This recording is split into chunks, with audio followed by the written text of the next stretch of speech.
Hello friends, for today's Folly, I want to share with you a few of my favorite things and give you a few creative ideas for how you can bless your pastor.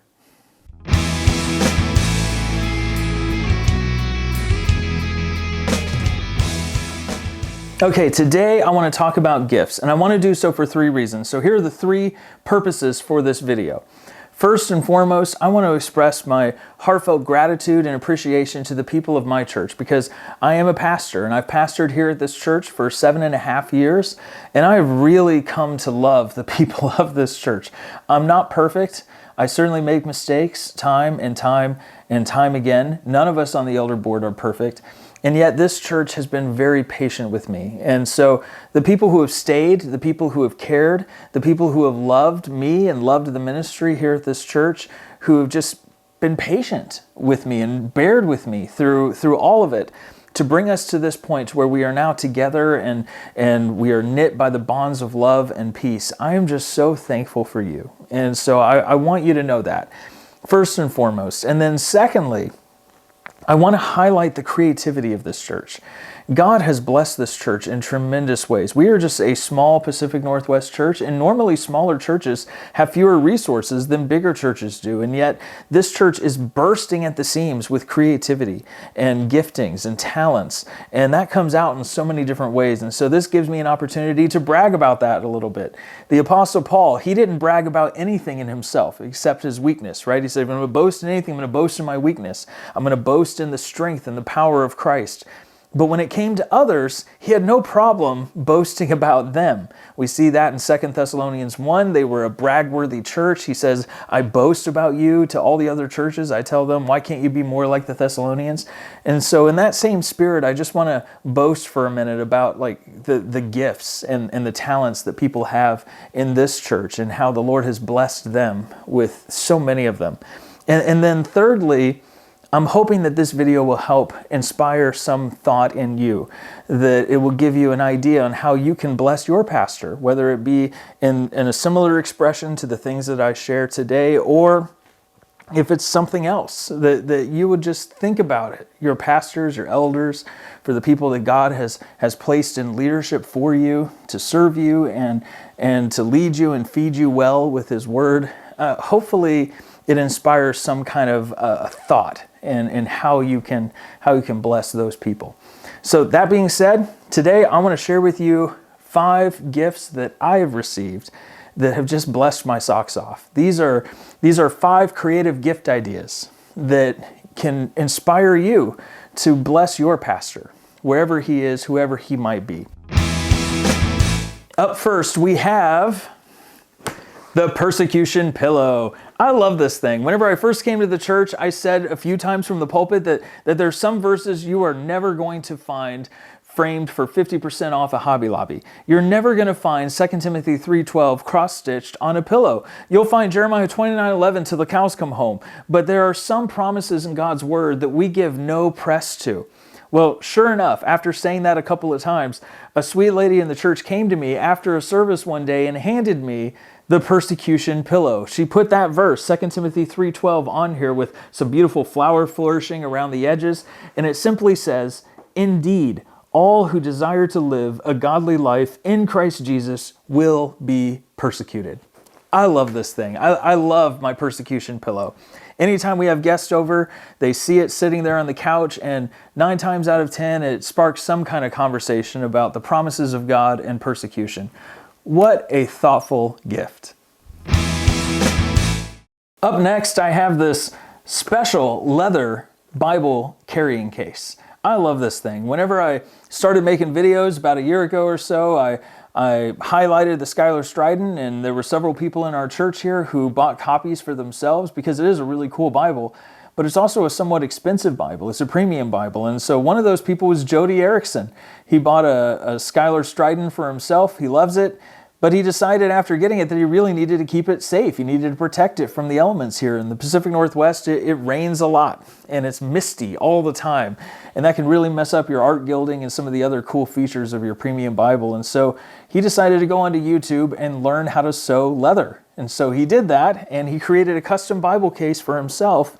And out of the goodness of his heart, he decided to make one for me too. And so I was completely shocked and blown away by his craftsmanship, by his work that he put here. It has a handle on top. He has this buckle in the front that's made of crocodile. I think it's like crocodile or alligator leather. You open it up, and it's blind stamped here on the inside from my email signature. It says, "For His glory," and it is perfectly sized to hold my preaching notes and my Bible. And then on the very back, he has blind stamped my name. It says Hans Kaufman, Senior Pastor. This is an incredibly thoughtful gift, a very utilitarian gift. And Jody, if you ever see this video, just know that I am so thankful, my friend, for this. It's wonderful. You are a true artist. Okay, this next gift took me by surprise. It is a Pastor Hans bobblehead. That's right. This one appeared magically, just out of thin air, at our White Elephant gift exchange this Christmas, at our last church Christmas party just a few weeks ago. It turns out that last year, whenever I went through my ordination process, one of our elders here at the church, Todd Corser, he and his wife, Lenny, had decided to get a bobblehead made of me. It comes from the picture of me on the church website. You'll notice there's no gray in the beard.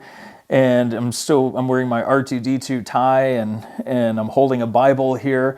And it kind of looks like me, but because it didn't look exactly like me whenever it arrived back in the day, they decided not to give it to me as the gift like they were intending to. Instead, they decided to make it a White Elephant gift. And my wife tried really hard to get it at the White Elephant gift exchange. At the last minute, another friend of mine here in the church stole it from her. And then because he felt guilty about that, he ended up giving it to us anyway a little bit later on. And so this is one of those thoughtful gifts. I never thought I would be a bobblehead, but I guess art imitates life. So there you go. Hans Kaufman bobblehead. All right, I am so excited to share this one with you. It is an original painting by Barry Bogue. Barry is a member of our church, and he is so incredibly talented. He paints his own Christmas cards every year. And a few months ago, he came up to me and he said, "Hans, what is one of your favorite reformers or martyrs or somebody in church history that you look up to?" And so I told him, Hugh Latimer is certainly up there. He's one of my absolute favorites of all time. And so he went home, he did some research, he looked up Hugh Latimer, and he created this original picture of Hugh Latimer for me, and then he painted it. And then he put it in this beautiful frame. I mean, every aspect of this, from the details down to like the hairs in his beard and the sides of his head. I mean, this is incredibly, incredibly well done. And so I am very thankful for it. There's this beautiful frame, and then at the bottom, he puts this plaque with the name, Hugh Latimer, and then his famous last words. As he was being led to the stake with his good friend Nicholas Ridley, Nicholas was a little upset, obviously. He was exhibiting some signs of fear and anxiety because he was about to lose his life in a very terrible and gruesome way. And so Hugh Latimer had this to say. He said, "Play the man, Master Ridley. We shall this day light such a candle by God's grace in England as I trust shall never be put out. October 16th, 1555.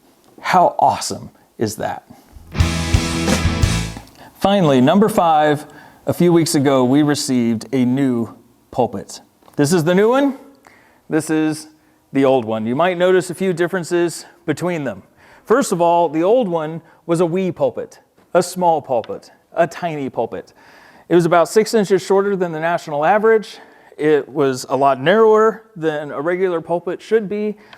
And normally I would hear complaints from people as they would come, as we'd have guests. They would complain about how small it is, how they had to bend over, how their neck would go out as they had to try and read their notes, or how they wish they'd known that they needed to make their notes bigger because our pulpit was so small.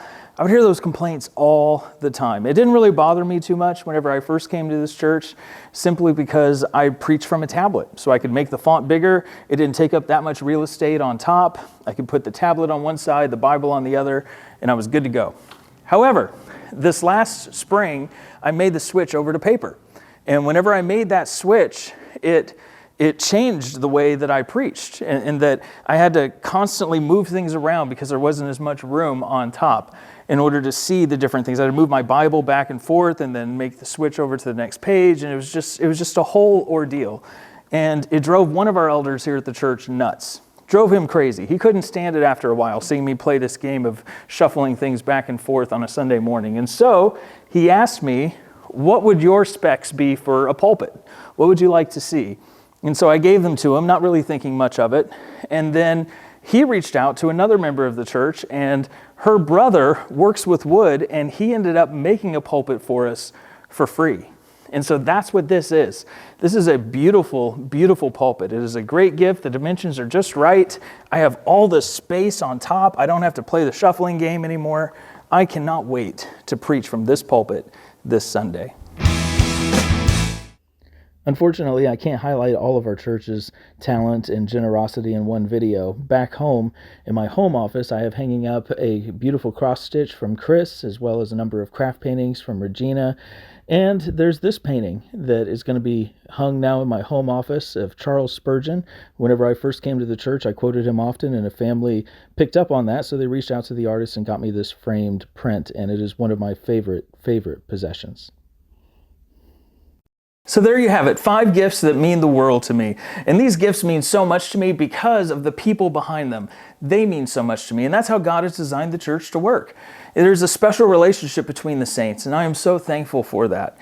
So let me just say a quick word about gifts here. Gifts should be thoughtful. The best gifts in the world are thoughtful gifts, and the only way to provide a thoughtful gift for someone is to get to know them first. And so I would encourage you, if you do not know your pastor, if you don't really know him well, get to know him. Here's an insider tip. Here's a secret. Let me just pull the curtain back a little bit behind to reveal what a pastor's heart looks like. Your pastor wants to get to know you.